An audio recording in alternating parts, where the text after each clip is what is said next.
Victoria University has an art collection of over 500 items that have been built over many years, since the 1940s up until the present. As a representative collection of New Zealand art, we have some of the really big names in our art history: Colin McCann, Tos Williston, Gordon Walters, Ralph Hortery, Louise Henderson, Frances Hodgkins and many others. Over time we've added to those works with examples by younger artists, and we're still very active in collecting works today by newer generations who are coming through. The University Art Collection was begun by staff of the university.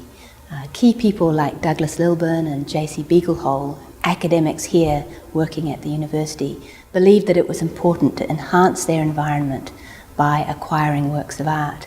And it all began in the staff club when various individuals decided that they would pool a little bit of money towards acquiring works that they could hang around the university.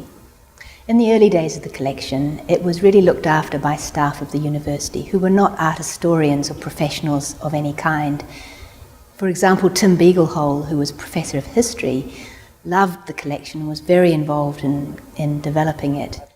In those days, paintings were not terribly expensive, so there were one or two painters who we couldn't consider because of the price, but most of them we could. Even McCann, Wollaston, well-known figures like that. What I was wanting really to do was to have a collection where members of the university, students and staff and so on, would see paintings as another way of perceiving the world, a way which contrasted with their academic way of seeing the world, and that this might at the least start them thinking, but also it would show them a part of New Zealand that some of them mightn't have ever come across before. The vast majority of works in the collection are paintings. They seem to really suit the conditions that they're hung in, but we've also got sculptures, works on paper, photographs, ceramics, conceptual works, moving image works. We've tried to really keep up with the times to make sure that we have a representative sample of New Zealand art, mainly by living artists, but we do have a few works that sometimes have been gifted to us by alumni of the university. Now, since the Adam Art Gallery was constructed in 1999, the university's art collection is managed by a professional team, myself and a small group of individuals who are trained art historians and are skilled in the care and presentation of works of art.